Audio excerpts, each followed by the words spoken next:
All right, guys. Today we're gonna be reacting to Andrew Wilson destroys her logic with a simple question. Let's jump in. But if you're going to say men prefer women who don't know what they're doing, I'm just saying, like, you can look online and see men talk Do you about think this all that the time. Dude, so let's dive into this real quick then. Let's find out, and we'll test your logic and see if that's true. You're requesting empirical data as the burden of evidence for whether or not this can be demonstrated to you, which I think is fair. But what if we could logically demonstrate it for you? That's also another way in which a thing can be demonstrated to a person that does not require empiricism, correct? It depends on the topic. You can't I don't think you can apply that to any argument stance. Well, you're gonna speak on behalf of other men, it needs to be studied, hang on, their opinion empiricism specifically. itself Oh, is man. just a foundational ethos of I believe X. So, like, you would have to justify why we should even use empiricism. But that aside, Okay. yeah, I mean, hang on, you would. But I'm just going to grant that maybe we could, as long as you'll grant that I could also logically demonstrate something to you as well. Because you'd have to logically demonstrate why we should use empirical data. I'm just going to grant that we should. But if I can logically demonstrate for you, for instance, that most of the world is religious, most of the world is religious, not some. And most of the religions of the world have some kind of virtue ethic when it comes to sex. Is that correct? Yes, absolutely. Well, then there must be some preference for promiscuity mean they uphold being it, bad though? from Does the that mean that they position of uphold both it? men and women. I mean, you could also argue that someone who is promiscuous is probably more fertile. You could really dive into that What? on Wow. all That does kinds of not levels. contend with my argument that I just gave you at Okay, all. but So that would be most to of the world assume is that religious. right. I just want to mention something. You notice that she's just showing her feet over here. I guarantee you she's selling something, probably a foot fetish or something like that. Remember, females don't do things by accident. There's always something behind the curtain. I would say like 80% or 90%. It's always behind the curtain. What the hell's going on here? Right, but that And would most be religions What stop. was that? Let me make the argument again, Okay. and then steel man the argument before you respond to it. okay. The argument is if most of the world is religious, most religions have a sexual ethic which is against promiscuity, which they do, then it seems that people must have some preference against sexual promiscuity. That would be a sound conclusion. Can you steel man the argument first and then give me an argument counter to it? I think what you're saying is valid, but I think that not everyone who's religious upholds religious values by far. Man, she didn't understand By what he far. said. There There would are not have- outliers. That's a non married. sequitur. What's the argument? The argument is that until there's actual data saying what men prefer, Oh then all my of this is God. just hypothetical bullshit. It can't be hypothetical. We have empirical Disgusting. data on religion. We When was know religion formed? empirically that most of the world is religious. Right. We When know was that religion formed? empirically. When was religion formed? You have to take into context society at the time that it was formed.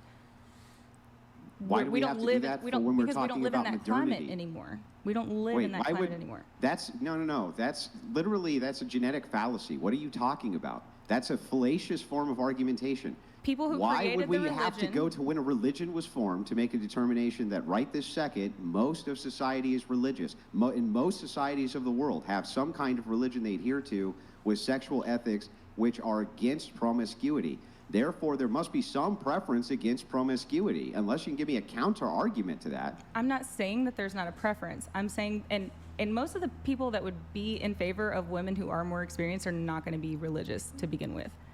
So They're you're That's adding still all not an these argument. variables. That's not a counter They're kind argument. of cucks, to be honest. I mean, I don't That's not a disagree. counter argument. Like, what's the counter argument to it? Some people might not be religious. I know. I'm granting that. That's Right, baked but in, you're right? trying to We're add in a saying bunch most of of the variables world. that may not be applicable in today's society. I don't know very many people who have said things along the lines of I prefer a woman who's more experienced that are religious. Most of the people in the world do not live in Western societies. Most do not. Okay, They so live are we all- having a world yeah, debate so or we're an talking American about, We're culture talking debate? about Muslims, and we're talking about Jews, and we're talking about Okay. Christians, and we're talking about all sorts of different religions which exist. There's almost in all of them an ethic against sexual promiscuity. Almost all of them. If we're talking about there the must whole be world, then some yeah, that's preference absolutely then fair. against promiscuity, right? Yeah, if But we're- even inside the Western world, this thing about the promiscuity going crazy is only a couple years old. It's not that even that far. So even Western world, it's some way or another, is against promiscuity, being a 3 or 4. if we're talking worldwide, yeah, that's fair. Yeah. So Well, I mean, you don't think that human beings evolved you don't think that men, the ontological nature of what is a man in a Muslim nation is different than the ontological nature of a man here, right? I mean, they're the same. They're both men. I think So why would they have a preference there? Okay. Distinct from a preference here, for all of us who are religious seem to have this preference, and most people are religious. There's multiple factors that go into a person's decision making, and religion is not the only thing. There are social aspects, generational aspects, and are you arguing that what things are like in Egypt right now are similar to America? Are you saying the cultures? No, there's going to be a cultural. Of course, there's going to be cultural distinctions between them, but their religions can be uniform even absent culture. So, for instance, Muslim religion in Africa could be exactly the same religion which is followed in the middle of Qatar, whatever, right? Sure. The point is yeah, we can even take into account these cultural considerations, but if most of the world is religious, and you agree that it is, and we can empirically demonstrate that, you empirically know that that's true, then I don't understand how I haven't given you a good logical demonstration. Because we also know that religion that is most people are on against promiscuity. There are less and less religious people as time goes on. Like only in the we West. Can't pretend. Okay, so I live in the West, so that's what I'm debating. Yeah, but I already so what? gave you the, if we're considering the whole world, then absolutely that's fair. But Yeah. if we're talking about American culture, I just don't think it's fair to say that most men want a woman who's a virgin or inexperienced. Yeah, most men, yes, it's our nature. This is where the witches trying to make our nature not to be our truth, which is fact. We don't like women to have a high body count. It's disgusting. It's disgusting. For a one night stand, sure, no problem. But for long investment, nah. Experienced. Most people in the United States identify with a religion. Most. Okay. Well, you would. I mean, if you Yeah, were, you're if you have talking about stats on somewhere that, then- between 19 and 30% who self-ID as agnostic or atheist, and even those people will often identify as being culturally Christian. So the thing is that if that's true even here, the majority of people even here, and the immigrants which come into the country, come in usually with a religious background. South America, especially, they're Catholic. If they're coming in from the East, they're Muslim, or they're But there's Orthodox many other Christians, or religions. this Okay, kind of thing. there's even Christian sects that allow polygamy, and then there's Oh my god. all There's the very different few. sects of paganism that don't There's give a very shit few, about and the things West like does that. not allow polygamy. It's not only illegal; it's considered Okay, immoral. okay, And the so Christian polygamists are not allowed to be polygamists. Okay, maybe not legally, but you want to act No, like not Mormons even don't not have even multiple. spiritually. Is it legal in Nevada? No, it's not legal to be a polygamist in Nevada. Okay, Wait, so Man, There's they other need religions that they need to be right so strong. They need to be right so strong. These kind of arguments will go forever. question here. Do you think that men are thinking, I like her, but I would like her more had she fucked more men before me? no, I don't think it's a matter of that. I just think sometimes guys want a woman who's more experienced, and unfortunately, they're not No. going to find that in a virgin. Okay, That doesn't I would mean that she argue had to the have fucked, men, like, 50 the men people. that want. First off, let's be real here. Most is good. It's really not all that hard. This isn't this complicated procedure, especially as a woman. For women to be good in bed, it really doesn't take much. So this idea that the more sexual partners you've had, that also, actually on that note, wouldn't you argue that a woman who's had one partner, but she's had sex with that partner 1,000 times, is going to be more sexually experienced than the woman who guess it slept would with depend on how 100 experimental he men is. one time each? There's Who's so gonna many. be- There's so many variables to this. How experimental is that But one shit. couple? If they're doing the same shit every time, then they're not really.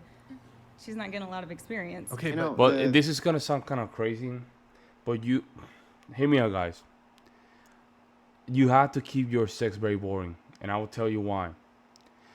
If you're gonna be married, you have to think that you are gonna. If you're really gonna be married, you're gonna take marriage seriously.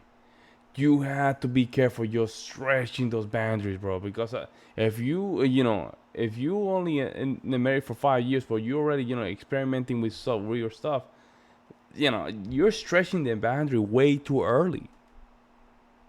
I mean, you have to stretch this nice, thing until that separate you guys apart. You cannot go crazy every night, because then you're wasting all the spiciness. You have to stretch it out. You have to stretch it out, and sometimes you have to practice a little bit of retention, a little bit of discipline in yourself. I'm telling I mean, people don't understand this, but people think that getting married, you have to just try everything, use toys. No, no, man. You have to really practice some kind of discipline, because if you start doing this stuff every day, not only that, you become addicted. You have zero self-control. She will own you spiritually. Not only that, right? You will waste all the spiciness way too quick. That's my opinion. One of the kind of cheap shots that's often used by pure empiricists is this idea of a multifaceted variables making the thing so complex that we can't actually make any deductions from it or inductions from it. But the truth is that correlates, there's usually primary correlates, and then there's kind of non-primary correlates. We still can look at primary correlates here when we're looking at data. Yeah. Right? You Right. would agree that that's true. So Yes. just kind of waving it off and saying, hey, there's tons and tons of variables. Nobody's going to dispute that there's tons of variables, but there's still going to be prime correlates that we can look at. And that's what Brian's kind of pointing to, is these prime correlates. Yeah, I think that's fair. I'm not saying that it's not a lot of men who would prefer to be with a virgin or someone who has a lower body count. I'm just saying you can't put this broad generalization on everyone, Yes, because we even have to. on social media you can read through hundreds of comments of men saying the opposite. So I'm just saying objectively, until there's like We're a not recent saying study. that these men don't exist. But Okay. generally speaking, if we're having a converse, we could talk about the dating I don't know how habits general of it is. dwarfs. I guess it would I'd be depend on happy the to look. You age want to group talk that you're about talking the to. specific dating habits of dwarves who live in Ecuador. We can talk about it if you want. But if we're speaking about just generalities here, we can arrive at some generalities. And generally speaking, men prefer sexual purity in women. I Maybe the just men like- in the study. Okay, and that's it, and that's the end of the conversation right there. I don't care what women have to say about this, because it's the man's preferences for folks. It's not, females don't determine the preferences, and that alone, that's a trap. I don't know I don't know this. I don't know this. I don't know if that's right. The reason they do that is because they want to shame you. But men have to step up and say, that's what men prefer. That's it. Period. Let me know what you guys think in the comment section below. See you next.